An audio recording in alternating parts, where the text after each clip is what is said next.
বন্ধুসকলক নমস্কাৰ খুলুমবাই আমাৰ বিটিসি সৰকাৰ ফালৰ পৰা আমি সকলোৱে জানো যে প্ৰমোদ বড়ো ডাঙৰীয়াৰ নেতৃত্বত ষ্টুডেন্টস বিলাকক ফোকাস কৰি লগতে এডুকেশন শিক্ষাক ফোকাস কৰি বিভিন্ন ধৰণৰ পদক্ষেপ বা ইনিচিয়েটিভস বিলাক গ্ৰহণ কৰা হৈছে তাৰ ভিতৰত আজি এটা পদক্ষেপ ইনিচিয়েটিভ আকৌ আমাৰ বিটিয়া সৰকাৰ ফালৰ পৰা আমি ৰাজহুৱা কৰিব খুজিছো এইখন হৈছে নিউ এডুকেশনাল ইনিচিয়েটিভস ফৰ ষ্টুডেন্টস আমাৰ এডুকেশনৰ কাৰণে শিক্ষাৰ কাৰণে নতুন এটা পদক্ষেপ ছাত্ৰ ছাত্ৰী বিলাকৰ কাৰণে আৰু তাতে বিটিসি সৰকাৰ ফালৰ পৰা কেইটামান ইনিচিয়েটিভস যেটো স্পন্সৰ কৰা হ'ব তাৰ ভিতৰত প্ৰথমটো হৈছে যে DMIT test for all students আমাৰ সকলো ষ্টুডেন্টস বিলাকৰ কাৰণে এটা টেষ্ট কৰা হ'ব যাৰ নাম হৈছে DMIT ফুল ফৰ্ম হৈছে আপোনাৰ ডাৰ্মাটোগ্লাইফিক্স মাল্টিপল ইন্টেলিজেন্স টেষ্ট তো এই টেষ্ট কন্ডাক্ট কৰা হ'ব এই টেষ্টৰ বিষয়ে অকমান ব্ৰিফিং কৰা হ'ব আপোনালোকক এটো কি হয় যাতে ৰাইজে অৱগত হয় দ্বিতীয়তে আৰু এটা ইনিচিয়েটিভ হৈছে যে ইনষ্টিটিউশনাল সিঙ্গল স্কিল প্ৰগ্ৰাম হেতু মেইনলি আমাৰ কম্পালসৰি হ'ব কলেজ ষ্টুডেন্টছৰ কাৰণে আৰু হেতুত বিশেষকৈ যোগাটোক ইন্ট্ৰোডিউস কৰা হ'ব আৰু তাৰ পিছত আমাৰ DMIT যেটো টেষ্ট কৰা হ'ব সকলো ছাত্ৰ ছাত্ৰী বিলাকৰ কাৰণে হেতুৰ ৰিজাল্টৰ ওপৰত বেস কৰি ৰিপৰ্টৰ ওপৰত বেস কৰি আমাৰ ষ্টুডেন্টস বিলাকৰ লগত কেৰিয়াৰ কাউন্সেলিং লোৱা হ'ব আৰু তেখেতসকলক মোটিভেশনাল প্ৰগ্ৰাম দিয়া হ'ব আৰু এটা ভাল খবৰ বা সুখবৰ আমাৰ সকলো ছাত্ৰ ছাত্ৰীৰ বাবে আমাৰ বিশেষকৈ যিবিলাক ডিগ্ৰী আৰু মাষ্টাৰ ডিগ্ৰী ছাত্ৰ ছাত্ৰী বিলাকৰ কাৰণে আমাৰ সৰকাৰৰ হৈ আমি এতিয়া গ্ৰুপ ইন্সুৰেন্স এটা কৰিব খুজিছো বা কৰিম আমি আৰু সেই গ্ৰুপ ইন্সুৰেন্সটো আপ টু 5 লাখ টকাকে লৈকে হেতু পৰ্যন্ত হেতু কভাৰ কৰিব গ্ৰুপ ইন্সুৰেন্স কিনি আমাৰ ডিগ্ৰী আৰু মাষ্টাৰ ডিগ্ৰী আমাৰ ছাত্ৰ ছাত্ৰী বিলাকৰ কাৰণে আৰু তেখেতসকলক এটা ফৰ্ম দিয়া হ'ব আৰু এইখন ইনিচিয়েটিভৰ নাম দিয়া হৈছে ডাহাল যাক প্ৰটেকশন বুলি ক'ব পাৰো যেটোৰ ট্ৰান্সলেশন বা মিনিং আৰু এই ফৰ্মটো সকলো আমাৰ ডিগ্ৰী আৰু মাষ্টাৰ ডিগ্ৰী ছাত্ৰ ছাত্ৰী বিলাকে ফিল আপ কৰিব আৰু তেখেতসকলে এই ইন্সুৰেন্স কভাৰেজটো তেখেতসকলক দিয়া হ'ব তো এই চাৰিটা বিষয়ত আমাৰ যেটো DMIT টেষ্টৰ বিষয়ে কোৱা হৈছে ডাৰ্মাটোগ্লাইফিক্স মাল্টিপল ইন্টেলিজেন্স টেষ্ট হেতুৰ বিষয়ে অকমান ব্ৰিফিং কৰিব খুজিছো হেতু হৈছে যে এজন লৰা বা ছোৱালী জন্ম হোৱাৰ পিছত তাৰ কি ইনবৰ্ন জন্ম হোৱাৰ পৰাই এটা ইনবৰ্ন কোৱালিটি বা ইনেট এবিলিটিজ বিলাক থাকে কোৱালিটিজ বিলাক থাকে হেতু কি আছে তেখেতৰ হেতু মানে ডায়াগনোজ কৰা যায় বা সেই টেষ্টৰ জৰিয়তে ফিংগাৰপ্ৰিন্টটো লোৱা হয় ফিংগাৰপ্ৰিন্টৰ জৰিয়তে সেই প্যাটাৰ্নটো দি আন্ডাৰষ্টেণ্ড বা বুজিব পৰা যায় যে তেখেতৰ কি ইনবৰ্ন কোৱালিটি বা ইনেট এবিলিটিজ আছে যেটো জন্মগতৰ পৰা তেখেতৰ এটা দক্ষতা আছে বা স্কিল আছে তেখেতৰ লাৰ্নিং ষ্টাইলটো কি তেখেতে কি ধৰণে শিকিব পাৰিছে কোনটো বেছিকৈ কেচ কৰিব পাৰিছে কোনটোত পুৱাৰ আছে বা উইক আছে ভালকে ধৰিব পৰা নাই তেনেকুৱা তেখেতৰ লাৰ্নিং ষ্টাইলটো হেতু মানে ষ্টাডি কৰা যাব বা এনালাইজ কৰা যাব এই টেষ্টৰ জৰিয়তে আৰু তেখেতৰ মানে কোনটো ক্ষেত্ৰত তেখেতে আগবাঢ়িব পাৰিব তেখেতৰ পাৰ্সোনালিটিৰ ওপৰত মানে কোনটো তেখেতৰ ষ্ট্ৰেংথ আছে বা উইকনেছ আছে গোটেইখিনি এনালাইজ কৰা হ'ব আৰু হেতুত মেইনলি আমাৰ ক'ব লাগিব যে আমাৰ ব্ৰেইন ডেভেলপমেন্ট হেতু কি ধৰণৰ হৈ আছে তেখেতৰ তো সেইবিলাক বিষয় কমপ্লিটলি মানে এটা ডায়াগনোজ কৰাৰ এটা সুবিধা হয় বা এটো এটা প্ৰসেস হয় আৰু এই টেষ্টৰ জৰিয়তে আমি বিশেষকৈ ইয়াত ক'ব লাগিব যে আমাৰ তেখেতসকলৰ যিবিলাক গাৰ্জেন আছে বা পেৰেণ্টছ আছে মা দেউতা আছে অভিভাৱক সকল আছে তেখেতসকলক বুজাবলৈ সুবিধা হ'ব এই টেষ্টটো কন্ডাক্ট কৰাৰ পিছত যে তেখেতসকলৰ সন্তানৰ কি কেলিবাৰ আছে কি ধৰণৰ তেখেতৰ কেপাসিটি বা তেখেতৰ মানে শিক্ষাৰ প্ৰতি কোনটোৰ প্ৰতি তেখেতৰ ধাউতি আছে ইন্টাৰেষ্ট আছে কত তেখেতে মানে পিছপৰি আছে গোটেইখিনি হেতু ওলাই যাব আৰু তাৰ লগতে আমাৰ জেনেটিক মানে তেখেতসকলৰ যেটো মানে ক'ব লাগিব মা দেউতাৰ পৰা আহা তেনেকুৱা ধৰণৰ কেইটামান বিষয় থাকে হেতুৰ জৰিয়তে আপুনি ডায়াগনোজ কৰিব পাৰিব যে কি জেনেটিক মানে আমাৰ মা দেউতাৰ পৰা যেটো তেখেতে লৈছে বা গ্ৰহণ কৰিছে তো হেতুৰ পৰাও কিবা তেনেকুৱা ধৰণৰ মানে তেখেতে গ্ৰহণ কৰিছে নেকি বা তেখেতসকলে গ্ৰহণ কৰিব পৰা নাই নেকি তো সেইবিলাক বিষয় তেখেতসকলে জানিব পাৰিব আৰু এটোত বিশেষকৈ বুজিবলৈ মানে সহায় কৰিব বা সুবিধা হ'ব এটো হল মাল্টিপল ইন্টেলিজেন্সৰ কথা মাল্টিপল ইন্টেলিজেন্সত মানে কি ধৰণৰ তেখেতে মানে সোনকালে ধৰিব পাৰে কোনটোৰ ক্ষেত্ৰত তেখেতে অকণমান ব্ৰিলিয়েণ্ট হয়, কোনটো ক্ষেত্ৰত তেখেতে অকণমান মানে আগবাঢ়িব পাৰে, সেই মেটাৰখিনি অকণমান সেই ডায়াগন'জ কৰা যাব বা সুবিধা এটা পোৱা যাব যে সেইটো আণ্ডাৰষ্টেণ্ড বা বুজি পাবলৈ, আৰু তেখেতৰ কি ওপৰত ইণ্টাৰেষ্ট আছে। কাৰণ বহুত সময়ত আমি জানো যে ল'ৰা বা ছোৱালীৰ এটা ইণ্টাৰেষ্ট থাকে, কিন্তু গাৰ্জেনে বেলেগ ইম্প'জ কৰি দিওঁ। তো সেই ৰং বিষয়টো ইম্প'জ কৰি দিলে তেখেতৰ ফিউচাৰটোত হেম্পাৰ হৈ যায়। ছাপ'জ এতিয়া মেট্ৰিক পাছ কৰাৰ পিছত কোনোবা যদি এতিয়া ইণ্টাৰেষ্ট আছে যে মই আৰ্টছতে পঢ়িম, ছায়েন্সত ইণ্টাৰেষ্ট নাই, কোনোবা যদি পেৰেণ্টছে কৈ দিয়ে যে নাই ছায়েন্সত পঢ়িব লাগিব বা কমাৰ্চত পঢ়িব লাগিব, তেতিয়া তেখেতৰ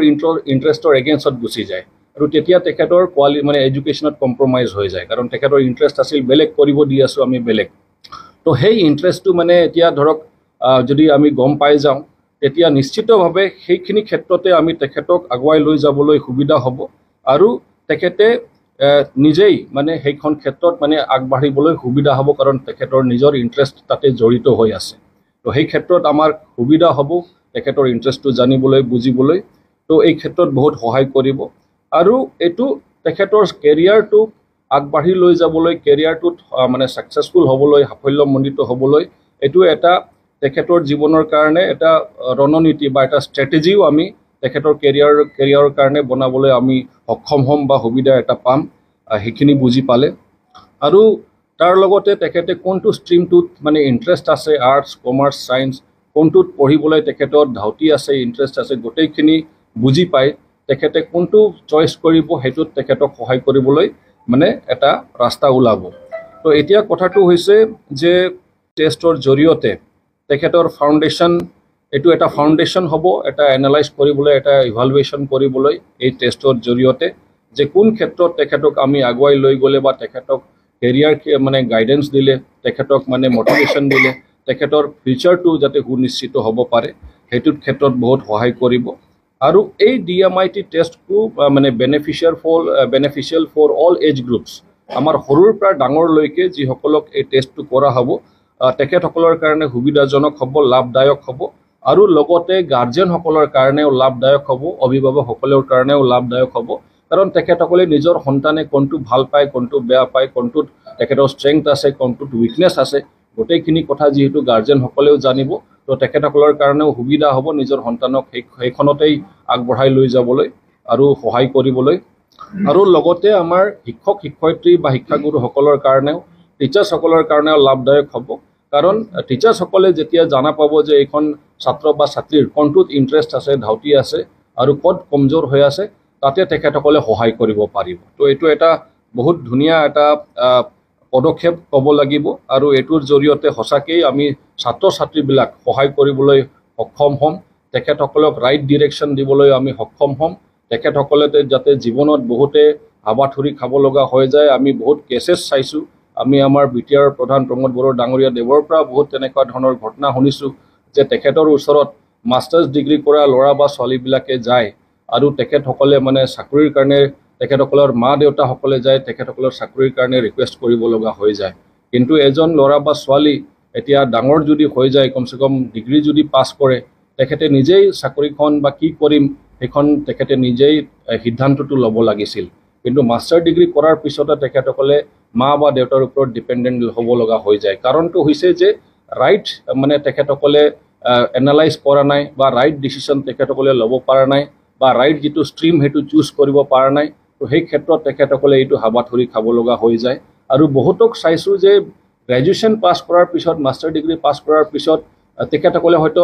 ITIত ভৰ্তি হয়, ইণ্ডাষ্ট্ৰিয়েল ট্ৰেইনিং ইনষ্টিটিউট, য'ত নেকি ক্লাছ 10 বা 12 পাছ কৰাৰ পিছতে আপুনি ভৰ্তি হ'ব পাৰে।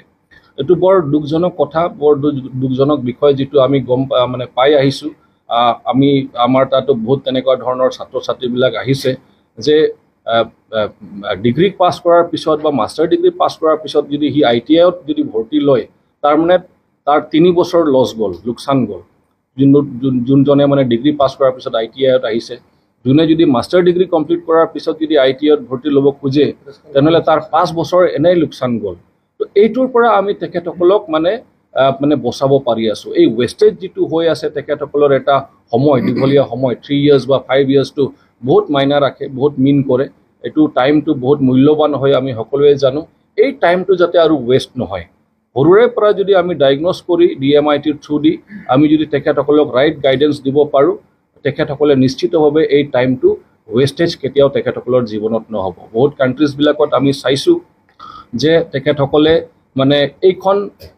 এইখনৰ জৰিয়তে ল'ৰা ছোৱালীৰ কিহত ইণ্টাৰেষ্ট আছে ধাউতি আছে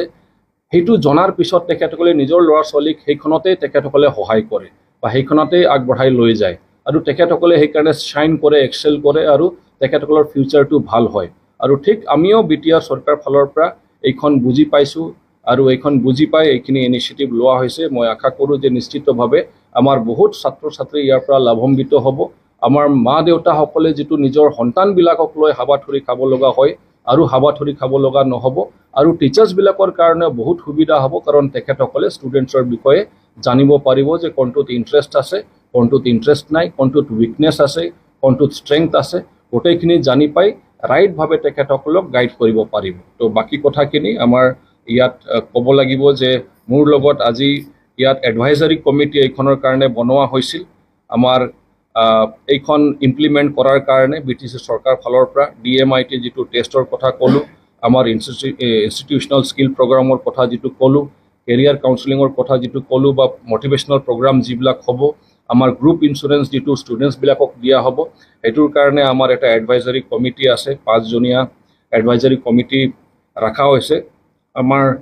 doctor Ramananda Sinha principal science college Kokrajhar adviser হিচাপত আছে ডাইৰেক্টৰ অফ এডুকেশ্যন আমাৰ এডুকেশ্যন ডিপাৰ্টমেণ্ট BTC তেখেত মেম্বাৰ ছেক্ৰেটাৰী হিচাপত আছে doctor Ratneswar Debnath ex principal commerce college Kokrajhar তেখেত মেম্বাৰ হিচাপত আছে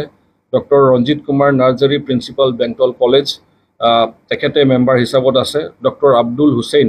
principal Mahamaya degree college Bagribari তেখেতেও মেম্বাৰ হিচাপত আছে তেখেতসকলে আজি ইয়াত উপস্থিত আছে আৰু এডভাইজাৰী কমিটিত তেখেতসকলে এইখন অলৰেডি আগবঢ়াই লৈছে বা তেখেতসকলে প্ৰচিডিং আকৰত এইটো মানে অলৰেডি ডিচিশ্যন এটা লৈছে আৰু এইটো গোটেইখিনি কথা আপোনালোকৰ জৰিয়তে আমি সকলো আমাৰ BTR বাকী ৰাইজক অৱগত কৰিব খুজিছোঁ যাতে ইয়াৰ পৰা আমাৰ ছাত্ৰ ছাত্ৰীবিলাকৰ ভৱিষ্যতটো সুনিশ্চিত হওক ভাল হওক আৰু সদায় প্ৰটেক্টেড হৈ থাকক বাকী কথাখিনি আমাৰ যি এডভাইজাৰী কমিটি তেখেতসকলে ৰাখিব ধন্যবাদ